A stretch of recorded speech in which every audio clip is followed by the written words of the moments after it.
Today's show, as always, sponsored by LivasaIslandApparel.com for gear that represents the South Pacific Island languages and cultures accurately and responsibly. Put on for the culture. Catch the wave at LivasaIslandApparel.com.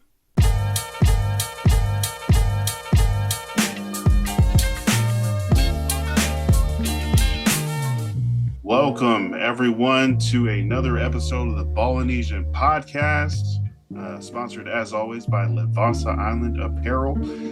We're going to be breaking down the NFL draft, most surprising moves, best moves by the Chargers and Raiders, whether it's easier to get into the NFL if your dad used to play there, and also the Polynesian and Pacific Islander players that got drafted and are going to be headed to new cities and new teams. Man, there was a ton season. too. Yeah. I mean, I feel like there were a fewer than last year, but yeah, a lot more than I was expecting to be called. Well, definitely there's more in the first round because I think it was a record. I think just back to back, the three that went early in the first round. And then yeah, that was a good run on Polynesian players. And then there's so many. I was looking at some of the undrafted free agents that have signed, and there's a ton of those guys too. So yeah, that's great to see. Yeah. Let's get into it.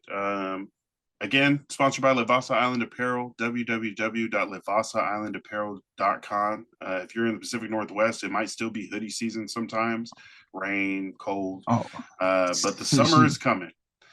The summer is coming. Get your shirts, tank tops, graphic tees, all sorts of designs. The Bloom design, posted, everything at Levasa Island Apparel online, www.levasaislandapparel.com, and on Instagram at le_vasa. Here we go. NFL draft episode. I am Lance Fautanu, joined by Coach Forrest. Let's get into your picks, like right away. The Raiders. How do you think the draft happened, or like how did it go for Las Vegas? Oh, best picks in the draft. Best draft. Yeah, best draft. Definitely surprised because there were needs, but I think Tom Telesco stuck to his board. He also stuck to the idea of best player available, and that's what he went and picked. You know, he stuck with best player available. And he got some really good picks. By the time I got to 13, how many quarterbacks went? 5 in the first 6 before that? 6. Yeah, 6 quarterbacks went in the first 12 picks. 6 quarterbacks went in the first 12 picks. And those, I personally only thought that 3 had an actual first round grade. But I am not a NFL GM, and I definitely not an NFL owner, so there were some people who thought that McCarthy, right. McCarthy, yeah, I think so. But I think you're right. They just like quarterback is such a premier position that you have to take a chance. But that's tough. Like anyway, 6 in the first 12. Yeah, that's like, man, because to reach that hard, yeah, I mean, man, because the last 3 the last 3 set of the last 3 quarterbacks that were taken in this year's draft in the first round were JJ McCarthy, Bo Nix, and Michael Penix. And definitely I think Michael Penix, out of all those 3, was the only other quarterback I thought maybe had a first round grade. But because of his injuries, and you look at his injury history, it's lengthy. And they're not just like bum shoulders or like a sprained ankle. He had 2 knee surgeries, shoulder, there was a couple other things, and there were significant injuries. So that Michael Penix. Yeah. And for me, that definitely dropped him into the second round because money wise, you don't want to give him first round money, all those injuries, and he gets injured. But you do want him on your team. So second round is somewhere you can probably sacrifice money. If you thought maybe you got him in the third round, then even that too. But definitely in the first round. The Raiders, be wrong. Right. I mean, the draft is definitely a gamble in the first round, unless You have guys like Caleb Williams, who everybody believes is a generational talent, a word that everybody started using a few years ago, uh, like publicly in these drafts, NFL, NBA, and Caleb Williams definitely is believed to be one of those generational talent guys. Who would you say Uh, are the generational talent guys that came through? Trevor Lawrence was like super hyped up. he was believed again. Oh, so we're gonna say believed because some of them aren't. Yes, Trevor Some Lawrence. of them were wrong. By the time Trevor Lawrence got to the NFL, I think he had only lost like one game in his whole career, or two maybe out of his whole career. That's crazy. Yeah. Guys like who else? Johnny Manziel when he was coming out of college, just the way he played. I think everybody was so attracted to how reckless he was on the field. Like he didn't have any fear when he was playing. I Who, think that's Manziel? yeah. I think that was an attraction Yeah. to a lot of the big plays came. He was like a more reckless Caleb Williams. Like Caleb Williams does the same things he did, but I think with a little bit more control, a little bit more Mm-hmm. accuracy. Intention. Yeah. So when Johnny Manziel was coming out, I think he was Manziel's just ah! yeah. I know all 4 years of I can't believe I'm blanking out on his name. Florida quarterback, ran the ball most of the Timbo, time. Tebow. Tebow in college, I think everybody was like Ooh, generational talent, in like college. right in Yeah, yeah. college. And then when it came jab time, it was like, you know what? You were I don't know. the greatest You college right. player conversation ever. Yeah, But in the but NFL, it's just a it, different game. I don't know. They just yeah. caught up to him a lot faster, didn't allow him to get through. I mean, he And did win that playoff game. I think if you get into like if we get deeper into that, we're gonna start talking about how that's also a reason kids have personal trainers now. They have their own quarterback coaches, they have trainers because after Tebow, I think a lot of the questions coming into his pro career was the mechanics on his throwing. Because I mean, pretty sure he had he's a big dude, arm was strong, he definitely athletic, he could Duck. run it. Yeah, but I think his mechanics were what people were afraid of. Uh, are And are you happy with Brock Bowers? definitely, I am. I How long know did it take initially you to jump into that pick, or were you on board from the second it happened? I wasn't not on board, but at the same time, I was just thinking you had to, if you're a Raiders fan, you definitely had to wonder about what they were going like. How are they going to use Brock Bowers? Because everybody was definitely excited about Michael Mayer before he got hurt, and then they knew he was coming Oh, back this season, and knowing that Michael Mayer was there, you're like, well, we were excited about Michael Mayer, but Brock Bowers is definitely like he might be a generational talent too at tight end. People are okay. comparing him right now to uh Kittle in San Francisco. Ooh. Uh, Uh I that's have to be honest. He does not look hyped. Is he just like a low key player, or do you think he is just shocked that the Raiders took him? I don't think anyone had the Raiders taking Brock Bowers.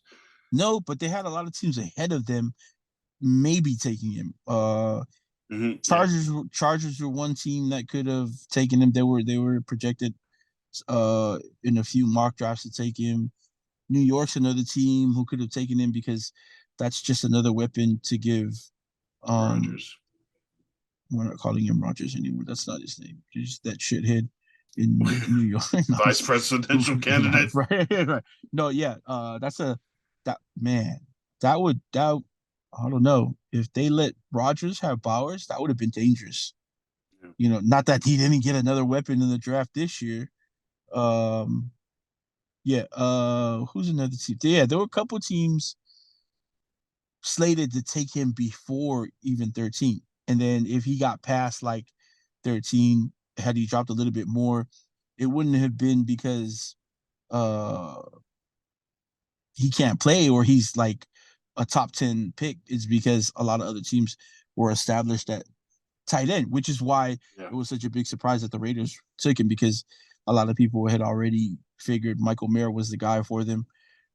And then you thought about it a little bit, and then you think about if you remember when Hernandez and Gronk were together Hmm. in New England and how no one could cover them together, and had Were that they in the same draft or year apart same or draft. something? They came out the Yeah. same year, and like uh that's a 12 personnel, so you get two tight ends. Mhm. They also block very well. So if That's a key. yeah, that's key, because so now AP has two extra linemen that he Hmm. can put out there. But also, uh if Getsy plays it right, Bowers, as good as Michael Mayer as a receiver, you can swing Bowers out to play slot. You can put him Mm. at the X or the Z. He can play outside receiver. He could Okay. also go back and run the ball for you if you wanted to. So Wow. as like a H back or a tailback, he could do a lot with Bowers. And Bowers is just, oh man, if you look at his highlights, like you said he was quiet. He's not too hype. You had to watch his highlights, and you saw him run by linebackers, run by safeties. He was always open. I think his first, I don't want to say it was his first catch of the season was like a 80-yard run, like catch and run down the sideline. So Get it. A weapon. yeah, yeah, definitely a weapon. And A I weapon mean, for. you know what? People are. I saw somebody compare the way people are talking about Minshew, the way people were talking about when Gannon moved over to the Raiders. Uh, Look, it's a big comparison, because I'm a Raiders fan. Of course, I'm going to be like, that's definitely he could do that. He could take them to the Super Bowl. I mean, on the downside, like on the like not so hype side, he could at least take them to the playoffs. Yeah. If we're gonna talk statistics, his statistics are better than Trevor Lawrence's from last year. You know, uh, same thing they said about Plunkett. When Plunkett was with the Raiders, they said he was, just like he was a has been. Yeah. Took them to a Super Bowl, won the Super Bowl. So I like Minshew, and everywhere Minshew's went, he hasn't been like a pop up star or like but he has been like he's been consistent and he's been good. He hasn't been Mm. horrible. So AOC, if they are gonna battle it out, he was a freshman. He was a rookie, and give him another year or another year after that to develop. Right now the Raiders, they got a new coach, they got a new GM, and what they're doing is stacking talent. So they got Brock Bowers, they got Michael Mayer, they have Devontae at least for another, a good Devontae for another season at least. Jacoby Myers is I'd say he's a fringe star at wide receiver. He's still young, but a lot of teams were after him in free agency. The Raiders just so happened to be the team that picked him up. They got weapons. Trey Tucker is there still, so. And for Raiders fans who were looking at Michael Mayer and were like, man, but we have Michael Mayer. But it's the NFL. You're gonna need more than that one great tight end in your tight end room. And now they have two phenomenal young tight ends, and Harrison Bryant, I think, is who he signed, who's also a really great blocking tight end, and uh, had some success catching the ball last year. So that's great. Second round, they go out and pick most definitely the best center in the league or country. Sorry, country last Austin year. Powers Johnson. Austin Powers Johnson out of Oregon. If you look at him size wise, man, even face wise, you kind of think Richie Incognito, and that's not a bad comparison. Because that guy used Or to is this beat the playing style? crap out of people. Same thing, playing style. Oh my gosh, like okay, maybe not, maybe not as you know, uh, dirty as Richie Yeah. Incognito. Wasn't Richie Incognito sometimes labeled the dirtiest player in the league? Man, you know what? That's by perspective. If he's on another team that you don't cheer for, of course he's gonna be labeled that. When he was with the Raiders, he was fine. I'm gonna name a couple of the guys that went in the picks after 13 in the first round, and you tell me if you would have had any of these guys instead of Brock Bowers. If you were the GM of the Raiders, would you have taken any of these guys at 13? Well, okay, before we start this though, I'm gonna also humor you and listen to this and give you an analyst answer, but I'm gonna give you my fan Yes. answer now. Fuck no, man. Yeah. there We made the right pick. was All our picks. no player after Brock Bowers was better than Brock Bowers. But Here let's we do this. here we go. Oregon State right tackle Taliese Fuaga. I would have considered that because the style of play that the Raiders want to play, that's Mm, what Taliese plays. yeah. He's a big guy. He's as they say, mauler in the run game. Yes. You know, he's a bully. Um, it's just a big guy. It's also a need for the Raiders at right tackle, and that's Ooh. also, yeah, it's a need definitely. Um, but now that they have powers, they're gonna move that line around and make it work to who they got.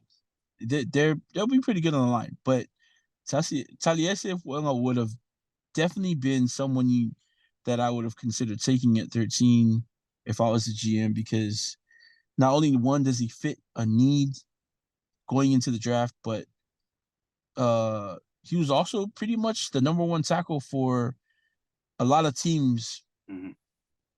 Uh, Number one tackle, not named Joe Alt. I'm sorry. Number one right tackle, definitely. Uh, Yeah. yeah, number one right tackle, definitely, but also the second tackle on a lot of people's boards, especially after Fautanu had injury problems last year. So yes, Which definitely. at 13, would you have picked UCLA edge rusher Latu? No, because the D line seems to be coming into a Mm, really good place right now, and they drafted Tyree Wilson last year, so I mean to go back into the draft and pick up a quality defensive end or edge rusher. I'm sorry. And for all of you don't know, those are two different positions in the NFL now. yeah. Uh, he's definitely an edge rusher, and you know you could argue that he's either the number one edge rusher or the number two because Dallas Turner also was still on the board. But Yeah. Latu also he's been compared to Max Crosby just by the way he plays. So that would have been crazy to have two guys with the same motor, the same pursuit of the ball on the field. But no, I wouldn't have taken him just because the line looks pretty good. It's one place that we probably didn't have to go back to into the draft and grab anybody actually. But I mean, but you guys picked a second tight end. Like, is that the same thing? Stacking those positions, like getting good players? Like, if you, well, Latu, Verse, and no, Turner because were like the top rated, right, but and they all were all still on evenly the rated. board. Evenly rated. Like, people had all three of them differently. So, Verse could have Right, gone, Turner could right. have gone. Yeah, definitely. They traded spots as soon as well they were trading. No, Dallas Turner had probably like a down year. I think everybody was expecting a Will Anderson year from Dallas Turner. Now that Will Mm, Anderson was gone, so right off the bat, preseason, Dallas Turner's hype was way more than anybody else's.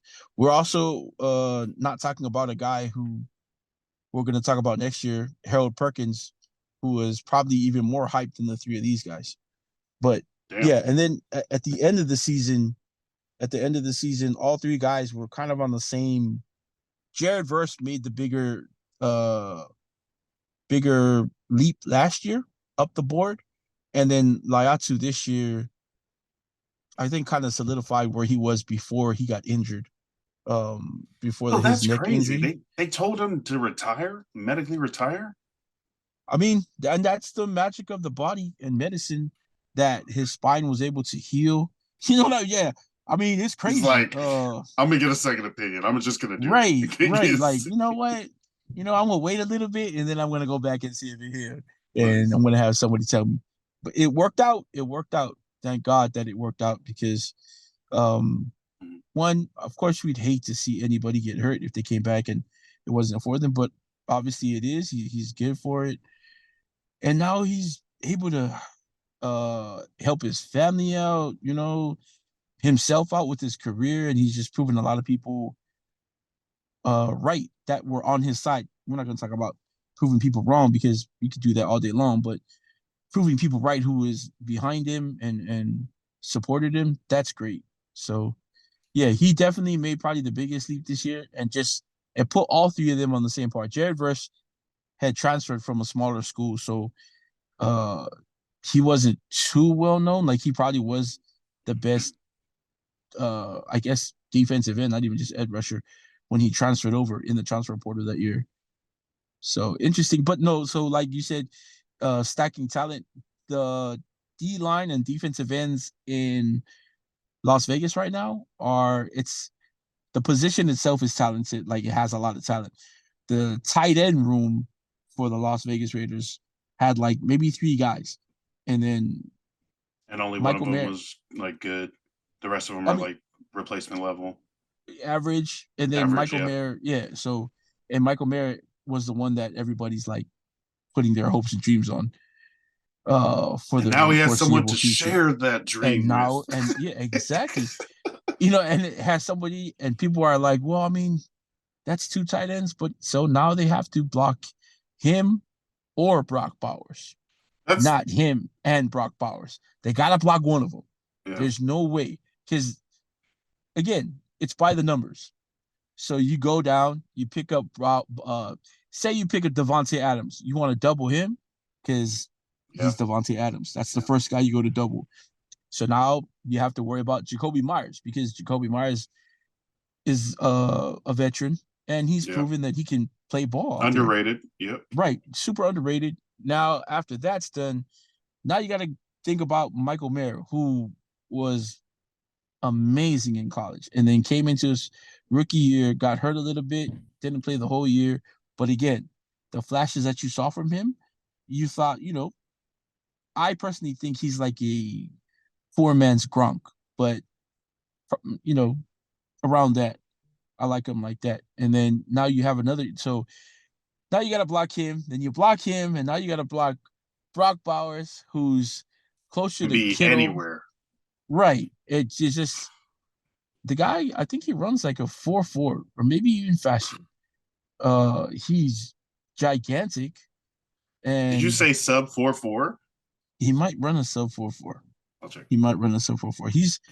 He's fast, I can tell you that. Mm-hmm. And if we're just talking about game speed, again, the first play I saw him make last year for Georgia in the first game of the season was him beating, I want to say it was Florida. It was another good team, but him beating their DBs down the sideline, catch and run, not just like a long catch, but he caught it, took it upfield, yards after catch. So 4.53. That's at the pro day though. I'm not sure if he ran at the combine, but yeah, they were talking about him during the season running like a sub 4.4, just on field speed, get up to like 20 miles an hour. Yeah. So can move. Nice. Oh, overall, how would you I mean, I know there's a bunch of other picks, but I know those later round picks sometimes questionable to make the team, but how do you feel about Tom Telesco's first draft as a Raider, like him and AP and what they did as an analyst? I like it because they stuck to their board. They didn't really reach for anybody. Like the offensive tackle that they took in the fourth round, I think, Glazer out of Maryland. They might have maybe waited for him a little bit, maybe like in another round, but at the same time, like you don't know what other teams like those guys in the war room, they know things. Like they're talking to other teams. They have people that on other, they're scouting. So they probably know that that dude wasn't going to last that long, or they had a feeling that someone was going to pick him up. Because offensive tackles, before they picked him, there was a bunch of offensive linemen going off the board. So, I mean, I'm surprised that Notre Dame's Blake Fisher left that. I didn't think he was going to get picked so early because I think he got picked up in the second or third round. I thought the Raiders definitely were in play for him, but overall draft wise, they in the later rounds they filled the needs. They got a tackle, they got a few DBs out there. I know they got a safety also, and then I think a wide receiver or a running back. I'm sorry, who Tom Telesco really likes. I know because if you watch the kid's highlights, I think his last name is Laub out of a small school in the subdivision. Ooh, finding another Eckler. That's exactly what he looks like. The kid had like I think he had more receiving yards than he did rushing Oh, yards. wow. Yeah, and it was something like 800 receiving yards this past season. And they like a lot of his highlights and they weren't like check down catches. They Oh, were they were over the shoulder, running wheel the routes, sideline. streaks. Yeah, Damn. yeah. So I think he's gonna fit in well. It's always tough, especially in the later rounds, to kind of project who's gonna make the team because Oh, there's just only so many spaces, yeah. you know. If you So had to pick somebody from the back end of your guys' draft class that you're like most confident in to make the team or make a difference, who would you think that is? uh Ed Reed's nephew that they picked. What? Ed Reed's nephew. He's a safety out of is it Air Force? His name is I want to say it's Trey Johnson. Trey Taylor. I know his name's Trey. But he's a big safety. He's about Nice. one of he's like 6'3", Trey Taylor. 215. Yeah. So his highlights are nice. I think he definitely has the versatility that'll make him stick in maybe not the Raiders training camp if he doesn't stick there, but someone else's. I do believe he'll stick with the Raiders. But you can put him at safety. He's big enough there, and the the scheme that Patrick Graham runs, Mm. you can also drop him. He can play linebacker, you know. So and he can play some corner. He could be a really big corner. So I think he sticks from the later rounds. Ed Reed's nephew, Trey Taylor. Yeah, Nice. second coming of Ed Reed. That's gonna be crazy to see um, a Raiders safety that is like active and feared. I feel like it's been a minute since there was a. I mean, was who would you say the greatest Raider safety is? Charles Woodson. That's what I was thinking, but I thought Charles Woodson was corner. Did he switch to safety? He did. He switched to safety. After how many years? I think when he went back to the Raiders, he played safety. I mean, Ronnie Lott, of course. I'm lying. Ronnie Lott would be. Ronnie Lott played for That's the Raiders. yeah. Are you crazy? What are Wait, you who's talking the about? Ronnie Lott that played for the Niners? Same guy. Oh, what? Yeah. So when did you guys get him? Did you draft him or did you get him after he was already good? We got him When he was after he already was good. Yeah, we was good nice. already. We also Nice. He yeah. said, "Come here." It's tough. We also had Rod Woodson back there. Yeah, the Yeah, Woodsons.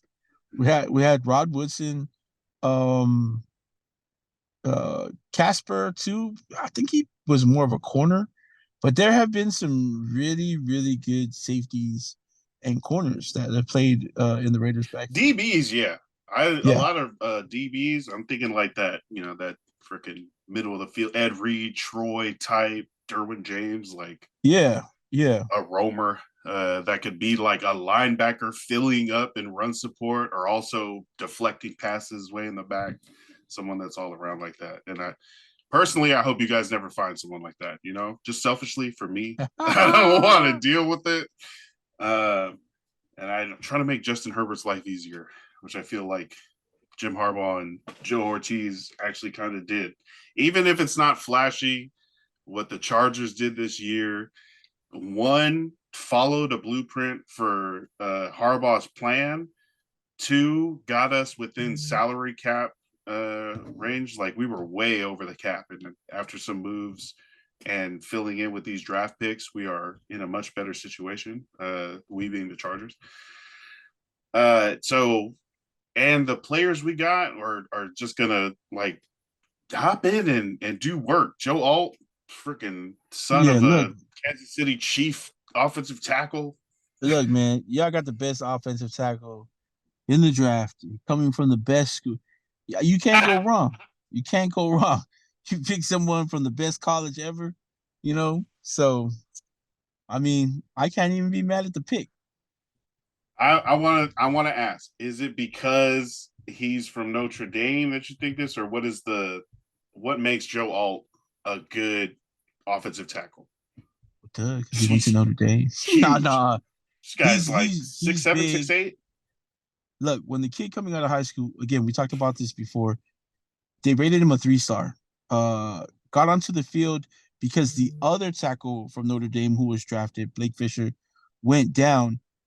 Blake Fisher was the only freshman, the first ever freshman in how many years to start at left tackle for Notre Dame. And then he went down, and then Alt stepped in at left tackle and never relinquished the position. Mm. Not just that, though, became the best offensive tackle in the country. Look, I know being the best offensive tackle in the league is better, but the country, you know how many colleges, you know how many kids that they got. There's more than probably like 1,000 tackles, or there's a ton in college, and he was the best out of all those guys. Uh, yes, I know this. People are like, well, the skill level. Yes, I know, but still, he was the best out of all of those guys. He's got great footwork. Um, you guys already, I think the inside of your line is pretty cool. You got the other great left tackle there in Rashawn Slater. Yep. So now you get to move a guy. If people who aren't familiar with football and position wise, left tackle and right tackle are two totally different positions to play. I know you want to be like, no, you just switching to the other side. No, because he has to learn the technique backwards now. You know, if he hasn't played right tackle. Uh, yeah, if you didn't understand that, if you're playing left tackle or right tackle and you switch over to either, you have to relearn the position from that side of the field. It's not the same. Footwork's different because you're moving different. Handwork is different. So Joe Alto can make that move to right tackle, and you can keep Slater there at left tackle because he was dominant a lot of the season. Most of the season. Probably not against the Raiders, but most of the season he was pretty dominant at left tackle. So I that's a great pick. That's a great I pick. I wanted the Chargers to trade back, get like one of like Taliese Fuaga in the like 10th, 11th pick, maybe the teens, or Troy Fautanu in the 20s for offensive tackle, and then use some of that extra draft capital we would have gotten in a trade back to select a wide receiver. Right. The Chargers did it the other way. They went five with the fifth overall pick. Joe Alt, huge, massive human. He looks like he's going to be a great help to that line, and Justin Herbert, their running game, therefore the passing game. And then in the second round, they traded up a couple spots to get receiver Lad McConkey.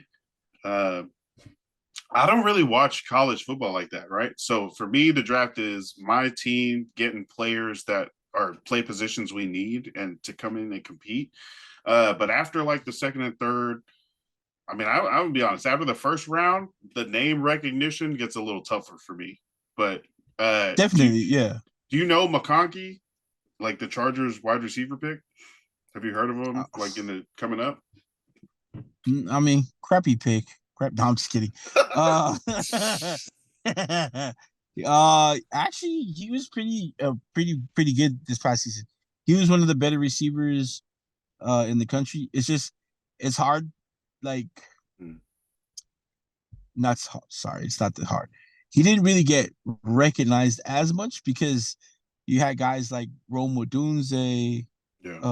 Malik Neighbors making noise, the boys down in Texas. You had guys just everywhere. I mean, even the receivers at Michigan, and they weren't great, but they still were probably a little bit more highlighted than McConkey because they ended up winning the championship. People want to say, and Georgia, this was a down year for Georgia, and people are gonna say, "What down year for Georgia? They lost like maybe one game." Yes, I know, but Georgia's been winning championships, so it's a down year for Georgia. You think he like Uh, dropped in draft status because they didn't win as much? no, actually, this season I think he went higher than a lot of people thought he was gonna go. People thought he was really gonna go like towards the tail end of the first round, maybe. Mm. Just because there was so many more established receivers, I guess, or their names at least. But he ended up going where he went, and then yeah, just Yeah. also overshadowed by Brock Bowers because Brock Bowers was such a great receiver there. I think he led their team in Oh, receiving. college teammates Yeah, at college Georgia. teammates. Yeah. So, but he's got good hands. He's got really good game speed. I think his 40 time was 4.5 at the combine or during the pro day around that. Um he's not like he's not people are gonna look at him because he's a white dude and it'd be like, well, is he like Wes Welker or Edelman? No, he's not shifty like that. Like small area movement. He doesn't have that. He plays more like a bigger receiver, you know, uh kind of like a possession receiver.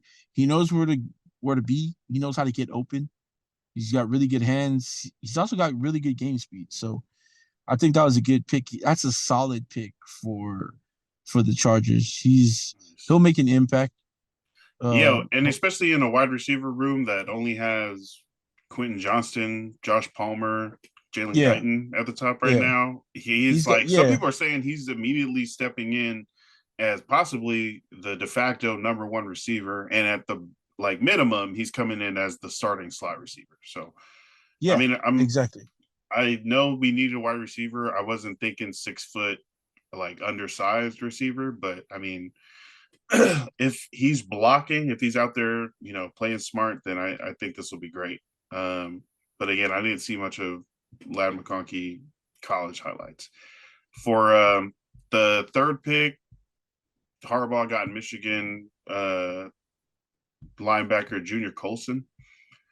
Uh, Freaking defensive lineman from Alabama, defensive back from Maryland. We got Notre Dame's Cam Hart. Great cornerback, another great cornerback.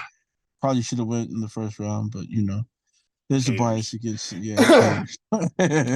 And then the last couple rounds, we came back for another running back and two more wide receivers. One of them being Cornelius Johnson from Michigan, another Michigan guy for Harbaugh.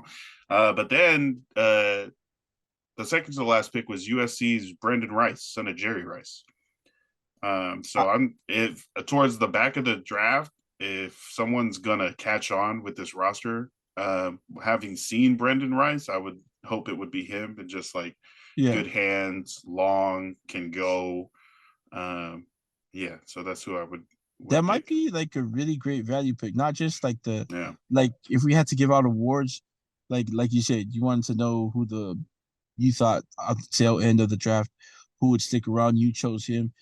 He also might be he also might be one of the better value picks in the draft because there were some teams who had him rated as high as like again late second round. I Wow. mean late first round, mid second round. That was his like range. Uh, Early on, some people really talking about that, and then I know a lot of people didn't think he'd last past the fifth round or fourth round. So that's a pretty good pickup for the Chargers getting him that late. The value that they're going to get him at. Yeah, he also was pretty good at SC. Showed flashes. Um, yeah, like you said, Yeah. he's good hands. He's got range. He's as they say, lengthy or rangy with his body size. Covers more than So he looks like he can. Right. And Yeah. then also, I mean, he comes from good wide receiver pedigree. Oh my gosh, the greatest. Yeah. If your dad's the greatest wide receiver ever to play the game, I mean, can't hurt, you Yo, know? let's talk about Suns in this draft before we mark on the Islanders that went in the first round. There was a few like Quite one a of the few. better stories also was I guess not better stories, but one of the stories you're gonna want to look out for was Frank Gore Jr. He Hmm. went undrafted. I can't remember who signed him, but Frank Gore Sr. came out and said, "That's all right. My son didn't get drafted, but he got signed. They overlooked him. They overlooked me. But the NFL, they're gonna know about my bloodline again. So it's gonna be cool to look out for Frank Gore Jr. We saw Terrell Owens' son didn't get drafted. He signed with San Francisco of all teams, so that's cool. Um, Jeremiah Trotter is gonna go play. Jeremiah Trotter Jr. Hmm. is gonna go play for Philly, where his dad was a great linebacker. That's fun. That's always great to see. Um, We got who else? Marvin Harrison Jr. Who went fourth? His dad, depending on who you cheered for, you could also say he did it quietly though. Like if you didn't know or get to see Marvin Harrison Jr. or Senior play, you're probably like, what did he do? And then you go back and look at his stats, and you're like, Oh, oh okay. shit, he's probably like the second best receiver to play the game, stat wise. Yeah. And he has a Super Bowl. Um, yeah, so that's a great pick. Who else do we have, Hella Vance? helped his son get into the league. He did because Joe Alt. Oh, no, I'm just saying because like he didn't go to the combine, he didn't answer no questions, didn't go to his pro day, he put the work. so He was like, "Hey, just watch the tape and get back to right, me at 4." exactly, Okay. and that's exactly what his dad said. But yeah, Joe Alt, I mean, His dad his was dad John Alt, played for the played Chiefs. for yeah, whatever. But his dad was also an All Pro. You know what I mean? Yeah. Again, just that's the way it worked out for him. That's dope. Panthers, I think D lineman Chris Jenkins, his Whose son, father, Chris Jenkins, right? Who's now was drafted by Cincinnati. that's dope. His dad was a really good D lineman too. Yeah. Massive. Jeremiah Trotter Jr., drafted to the Yep, Eagles at 155. that's gonna be His dope. dad, Jeremiah Trotter, legendary Eagle. Luke McCaffrey, wide receiver, little brother of CMC, also Also, son of Ed son of McCaffrey, who was Denver a wide wide receiver. receiver. Right. They also had another brother who I think I don't know if he's older than CMC or like in between them, but he also made the league when he was coming out. I don't know if he's still in the league, but that's crazy. The whole family like that. That's pretty dope. Just off the top, I've got to think that having a dad as an NFL player really helps the chances of the son also becoming an NFL player because you're getting paid. Well, I mean, I don't know, 20 years ago, if it was the same what it is now, how many millions people are getting paid. But Right. I mean, yeah, last generation of salaries were still making millions, right? Joe Alt, freaking Jeremiah Trotter, Marvin Harrison Sr. These guys are making money, and they've been in the league so long that they have that intelligence and advice that they can give their son. This is what teams are looking for. This is what you have to focus on early. Like having that blueprint mapped out for how to get into the NFL, I think really helps the kids if they're dedicated to it and want that to happen also, then they have a huge leg up. And we're seeing a lot more of these. Oh, the dad used to play and now the son is great, or the dad used to play and the son is able to get drafted or sign with Right. the team. um I mean, definitely it's because you think that or you would think that they have the blueprint. yeah. They made it, and some of these guys, their fathers, like we talked about Marvin Harrison Jr., Jeremiah Trotter, Brendan Rice, his father. These guys' fathers were not just players in the league; they were the best at their position. and a couple of them probably considered the best ever at those positions. So, you know, you can teach us, well, like they say, you can lead a horse to the water, but they can't drink. So, same thing with the kids. I mean, you can teach them all you want, but uh, they've also got to want it the same way you did, you know? Work for it, right? They can't just you Yeah, can't just be given something like an right. You can't just NFL show up, starting spot. right? Like, I mean, it can get you in certain places, but it's not going to get, there's so much talent out there uh, in the world of football, basketball, pro sports. You're gonna need a lot more than just the name. You're gonna need them genes to kick in and really like Oh yeah, that too. work for you. Yeah. So Freaking um jeans. like Michael Jordan had what, three boys, and I mean we know one that played at UCF. He was decent at ball, but none of them really came out and played in the NBA. We got LeBron, who's got Bronny, and what's the younger son's name? Bryce. Bryce, That's the one right there. who seems to be the one. Bronny seems though like he's got enough of the talent to make the league, so that'll be exciting. But again, yeah, you would Wonder. think that these fathers have the blueprint to shaping their son into being these players that make the league. Uh, and of course, like you said, it might have been a little easier for the children because they've got all the money to have the trainers now. You know, back then, I'm pretty sure their fathers, parents, their grandparents didn't have money to pay for their fathers to have a personal trainer, a nutritionist. Just all these private coaches that kids have these days, and the camps that they go to. Their their path might just be just a little easier than their parents if they played it right, because they've got a ton more help, I think, honestly. They just have better, equipment, freaking schedules. And I think that just comes out to money. Like if you have money, Right. you're able Yeah. to Yeah. buy better equipment, coaches, training, go to the right places, travel. True. But look, But on the flip side, then you have guys like Spencer Rattler. I mean, Spencer Rattler, again, if you watch the show Quarterback One when he was in high school, it's not like he was from a underprivileged family either. His family had, they were cool. They looked like they were like, okay, from the show, they looked like they had money, they didn't have to worry about money and like stuff for him playing football or anything like that. But uh he did have a big last name too to get him out of some trouble he got him into in high school, and it followed him into all the way until he was drafted, yeah. because the reports were that Spencer Rattler dropped in the draft because of how the show kind of portrayed him. So uh it if you watch the show, there's a part in the show where he can't play, like he's getting suspended.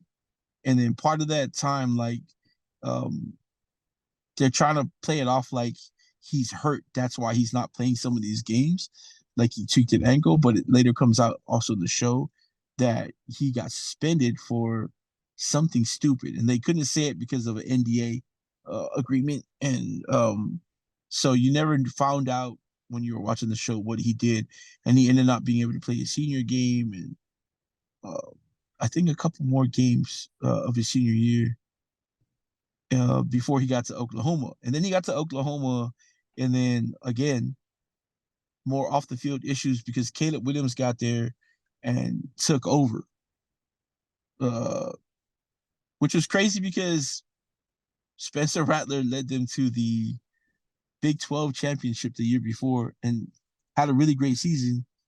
And then just, I don't know what happened with Caleb It, Williams, it, but this, it what was were you gonna that. It say? was that freaking show. That's what I'm saying.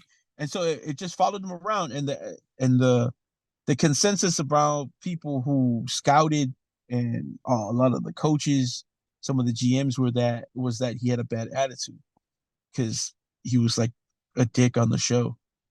and that's tough. I'm saying So I've never seen that show. I've right, never watched highlights of Spencer Rattler, but I've heard people tell me on that show when he was in high school, he was a jerk. He had a bad attitude. He wasn't like a team like player. yeah, And to this day, I still think of Spencer Rattler as like that high school kid right. on See, and that you didn't even show. watch the show. That's And I didn't even watch so that show. that's how bad that can happen to you Yeah. guys, man. I'm telling you. So I mean, if you're Damn, listening, you're yeah. out there, you're about to get into college, man. Just I mean, that's Team tough. player. Take some freaking like But press also for training. him, like you got to realize too, like maybe that's why they don't even have the show anymore because quarterbacks are scared to be on the show, because that changes Yeah. the trajectory of his career like big time. Just being Yeah. on the show and being portrayed like that, like, and then you think about it, and then he's a kid on the show, literally in high school. With All high school kids are stupid like that. They do yeah, stupid stuff like true. that. Of course, he's not just a regular high school kid anymore, and uh, I'm sure in his daily life, he's not that dude. You know, Well, I mean, people assume it is because if you're showing that on the right on freaking TV. TV thing, Uh, but but so the initial season of that show had Tate Martell on the show, former K Martell. Gorman. He went to where did he start out? He started off at Ohio State. He was a top quarterback there year. I think if you had to rate him, I think he was a 4-star on some and 5-star on others. He got there. Justin Fields transferred the same year from Georgia to Ohio State, took over. Tate Martell had to sit back that, didn't like that, transferred to Miami. He got to Miami, and the De'Aaron King from Louisville transferred to Miami. And so those opportunities, but I say all this because Spencer Rattler was nowhere near the dickhead that Tate Martell was on that show. Oh, okay. Like Tate Martell was the guy, the poster child of what you didn't want to be. Yeah. As he, man, um, they played a game, I think against Texas or something like that. They weren't allowed to have their phones on the field. Well, while he's on the field, he had his phone and tweeted something out during the game. It Come got on. all he got all the crowd in like a, and so when he was coming out at the hotel, he kind of gave his phone to like I think it was his sister, and was making his sister. His parents condone this stuff too, by the way. Uh, gave the phone to the sister, and they were like, "Just tell them that you put out the tweet for me, and I didn't have my phone." Wow. Stuff like that. And then there's a part in the show. I forgot what he was driving in the show, but he was already driving. Like I want to say he was driving like a Jeep or some inexpensive car. They went to the dealership, and I think they were trying to buy a car for the mom, but he was like, "No, I want this car, the Camaro." It was crazy. Like Did the he make the NFL? he didn't even make it past his. I think he quit football. He retired Oh, from see, fuck this football guy. his senior year. Right. His senior year to like I don't know what the family business was, but I think to go into business with like his dad or something like that. He Um. teams early on don't want that. They don't want Oh like no, especially well, if man! I'm you are telling so you. talented that you can be like a jerk, an asshole, and still so talented enough that the team's like whatever. Like No, that's you. that's That's different. generational. That's That's generational generational talent. talent. But like if you're like not heard from again, I assume that you're not playing well enough to even get over that like No, front that you put out. he, he could never break the starting lineup. Yeah. He was so highly touted too coming out of high school. I Again, that's he that's never a didn't guarantee that you're gonna start, but he yeah. couldn't. He was a runner too, more than he was anything.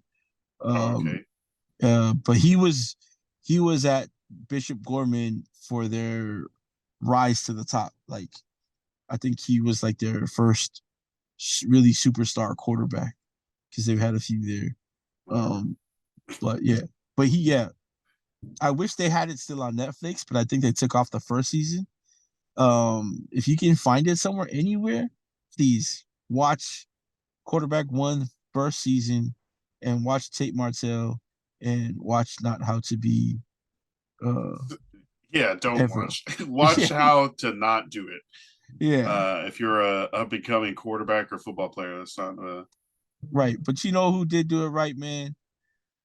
Whoo, these poly kids, man, that made it to the NFL, man. Nah, I don't know them personally, so I won't put too much on the shoulders. Like, oh, they're great kids, come from big, but watching them and their families, and knowing that you can tell, so like us being Polynesian, that uh they probably came through some pretty tough struggles just to make it into the league. Like you saw, um Taliese Fuaga and his family, like just the show of emotion, like when he getting the call and then hearing his name drafted. Troy Fautanu's family, I know their family from Samoa, and then when he moved out here, to Vegas, they moved out there. Nice. It just, you know, Imagine getting yeah, drafted by your favorite team. that too. You know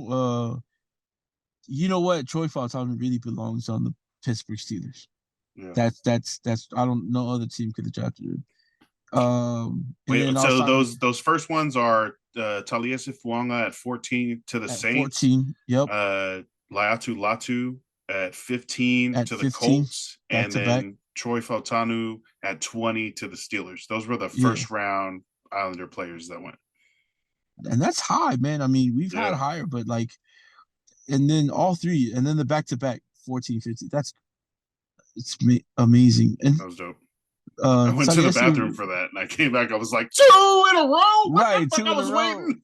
Yeah, two in a row. And I mean, and then like we said earlier, to talk about the comeback that Latu had after having a spinal injury when he was at Washington, Washington. having doctors tell him that he'd have Yeah. to medically retire and never play the game that he loved to play ever again. Mm. Looking for a second opinion, getting healed up, coming back, and doing all the hard work just, so he could be drafted 15 and live his dreams out there. So that's great. And then those are the three in the first round. Yeah. You know, the linebacker, Musau from UCLA, he got drafted. Darius Musau got drafted. I see Shone Vaki, the Mm-hmm. safety from Utah. You go to He was Detroit. drafted. Yep. There was a ton of linemen. What was his name? Pooney Dominic from Pooney. Dominic Pooney. BYU. Was it Kansas? Probably. It was a blue school. Yeah, they got picked up. Kingsley Suamatea, he was Hey, drafted. to the Big Chiefs. to the Chiefs, big lineman, man. Ugh. He's another guy who highly touted coming out of high school. Went to Utah, went to Oregon, ended up transferring to Utah after his freshman year. And a lot of the talk about him is the potential that he has, because they all the coaches and scouts said they saw the flashes that he had. He's still got a lot of technical work to learn, but everything else is there, and they can't wait to work with him. So that's great to see. And all that on the back of Ben A. Shule getting his extension and $84 million guaranteed. Yeah.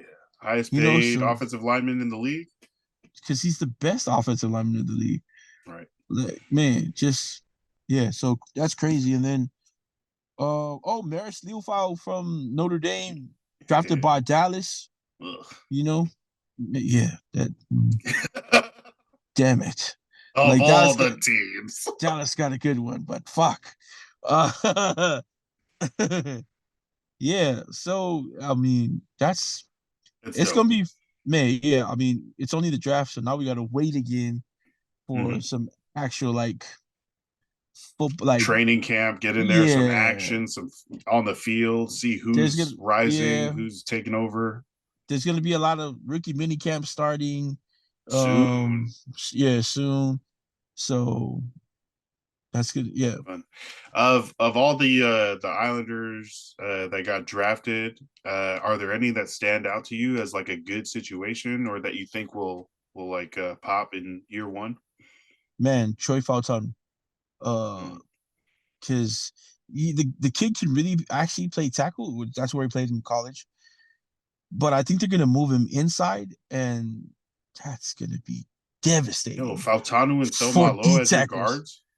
Man, that's so. Oh my gosh, I'm sorry, NFL defensive tackles, but you guys are about to get punked right now. Like those two dudes are Yeah. finna tear you up this year. Um, Jalen yeah, Warren season, Najee Harris season, right man, through the those middle. yeah, they're gonna have the biggest gaps to run through this year. Yeah. But yeah, Troy Fox. No, again, um, it there's something to say about getting drafted by the team that you've been cheering for since you were a kid. You know, not only just get drafted that high. You saw a skill set at Washington, so I think, and the situation he's going into, they do need linemen. Their line wasn't that great last year. He's also going into a situation where there's another Poly on the line, and for Poly kids, he's moving away from the West Coast, going to Pittsburgh. I know Isaac is out there.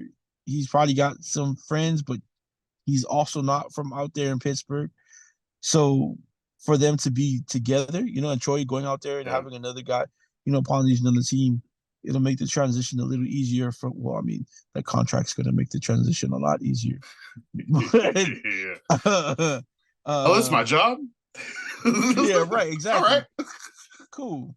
Pay me? Yeah. What? You're going to pay me to throw people around? And so, yeah, his situation, I think, is the best. And I think I like it. I think having Isaac there is underrated for Mm. him because I think it will make a difference in being a little bit more comfortable out there and him being able to adjust a little more, so a little faster than some of these other guys. I think the toughest might be for Taliese because he's gonna go somewhere and they're gonna expect him to just plug and play, which he can do, which he I think can he's plug do. and play. I mean, day Yeah, one, yeah, one of those day yeah. one Day starters. day one starter for sure. But I think there's a lot more on his shoulders from the Earliest team. pick. Yeah, and then just where he's going, the team that drafted him and what they're gonna need from him. So They're gonna need him to be able to like be agile because once Derek Carr goes down, Spencer Rattler's jumping in. And he's gonna yeah, be moving around a lot more than Carr. yeah. I mean, I and think then what was that? no, yes, I mean, because New Orleans also wasn't the greatest last year, so Yeah. and I think they need a lot of help on the line. So I think his situation is gonna be the toughest first year out of those guys. I'm trying to remember who the Panthers picked, but I know they gave up their first round pick for Bryce Young last year. But there are another one of the teams. I feel like the Panthers and the Saints were teams that their offenses just didn't always have time or have Right. like be able to stand up against the defensive line and just started crumbling. So Yeah. I think Fuaga is going to definitely get to step in day one and like try to make an impact. I really hope that he just continues to be that dog and fights through everything because it's going to suck, right? It's going to be Yeah. a learning process. Another offensive tackle, Suamataia for the Chiefs. The Chiefs notably don't have great tackle play. They also don't have wide receivers, but that doesn't matter. You have Patrick Mahomes. He's going to step into a spot where he also could start right away for a team that needs it. And he's going to be playing for Patrick Mahomes behind him. So it's going to be a lot of pressure. I Um, mean, but also the kids going somewhere where they just won back-to-back Super Bowls. I don't know how much pressure that is. I mean, It I is a lot of mean, pressure because, but everyone's looking at him like, "Hey, we win Super Bowls around here, and if we don't, it's because your ass showed up or something." Like, so like, oh, as soon as you started blocking for him, now I don't know. But that's especially playing for a quarterback, the best quarterback in the league, like Patrick Mahomes. It's a lot no, more I feel it. spotlight. Like people are Yeah, going to I feel be it. like, "Oh, why isn't Mahomes doing good? Oh, because he doesn't have this guy's not playing good." So, I mean, I hopefully for him, that's a situation where he can step in and fill that gap and shine.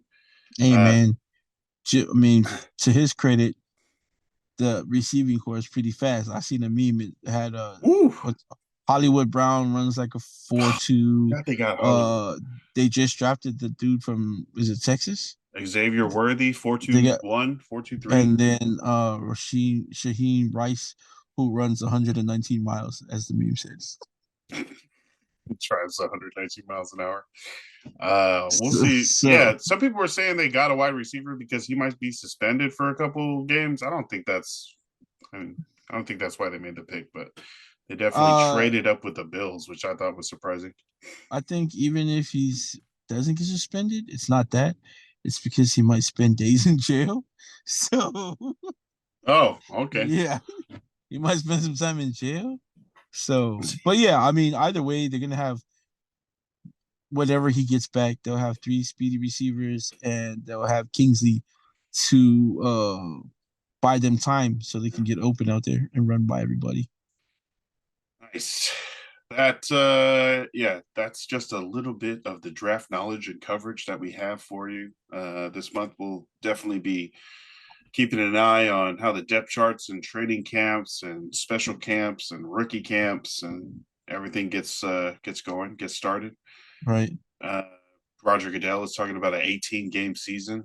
Uh, Something Man, we'll discuss more of as things get shaken out. But yeah, there's also a new kickoff rule this year. There's freaking new players, new teams. It's going to be good. Oh, the schedule release is next month.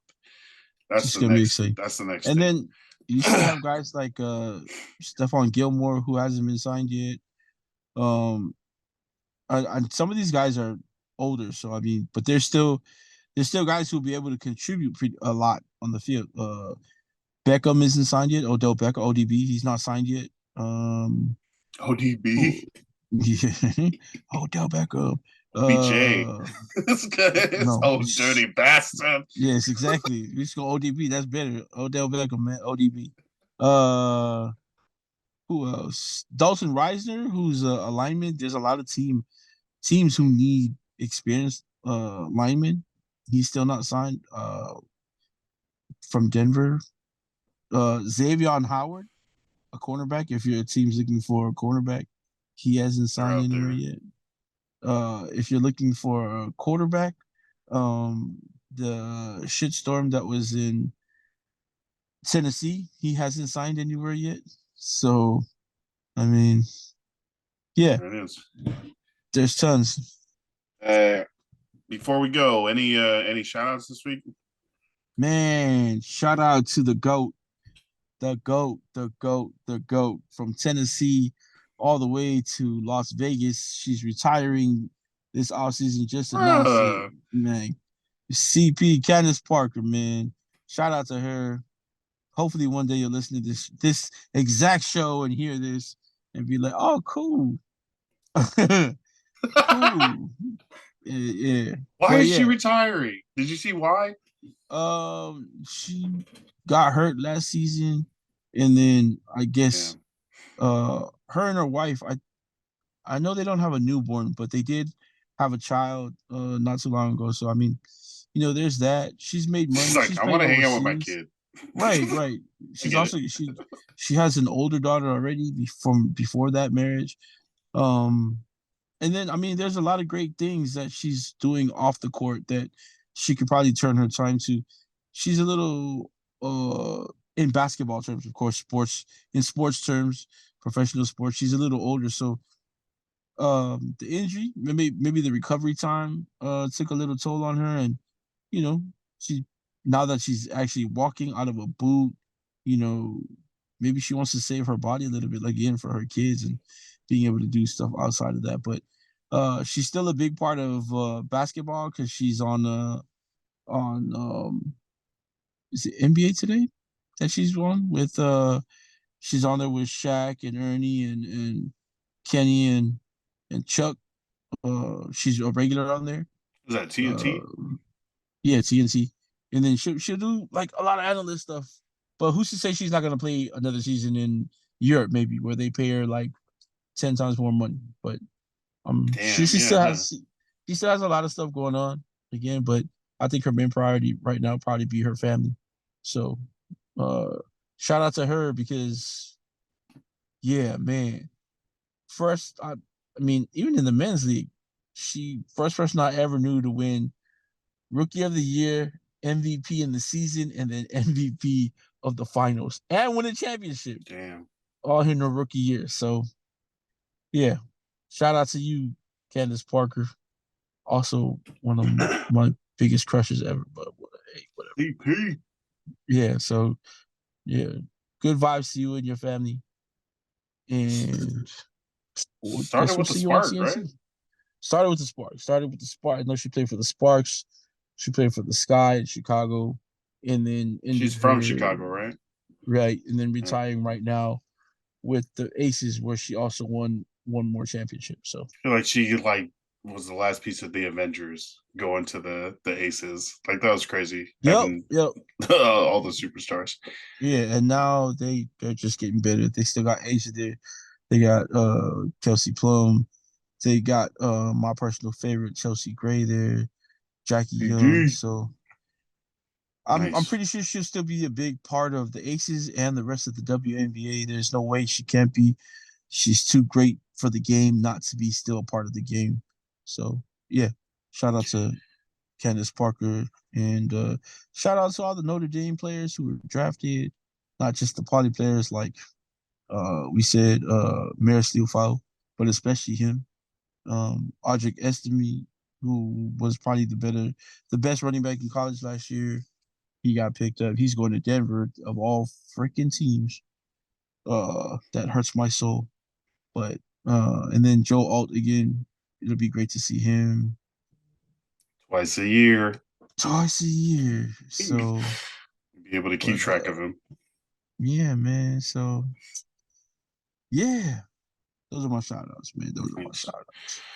Uh yeah, shout out to the draft. Shout out to the our Islander brothers that got drafted, and those who are uh undrafted. We got signed after.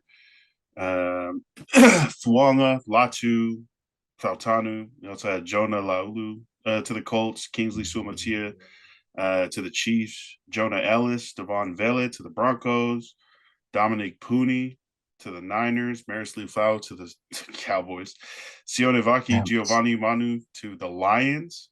That's crazy. Giovanni Manu next to Penny Sewell.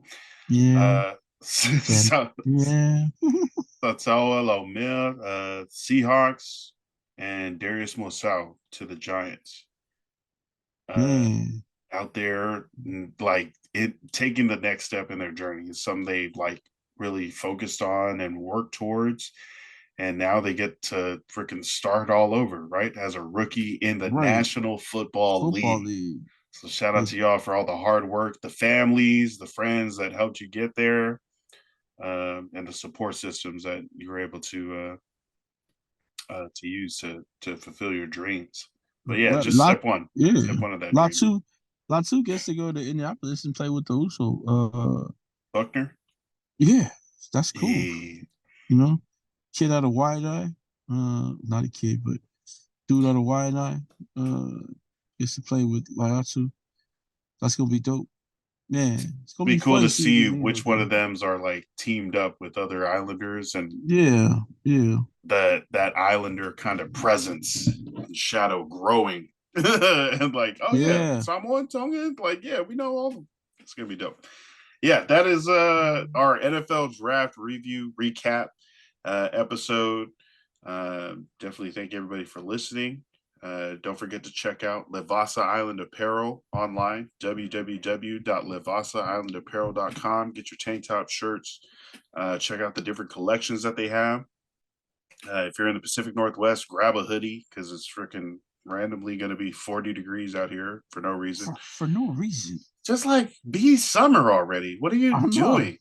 Like, can we get spring? Like late spring. Give me some late spring. Right. Golf. I need it. These fools just want to skip right into summer. Yeah. Rain, dry. No, that's not how it's supposed to go. Calm down. That's all we got.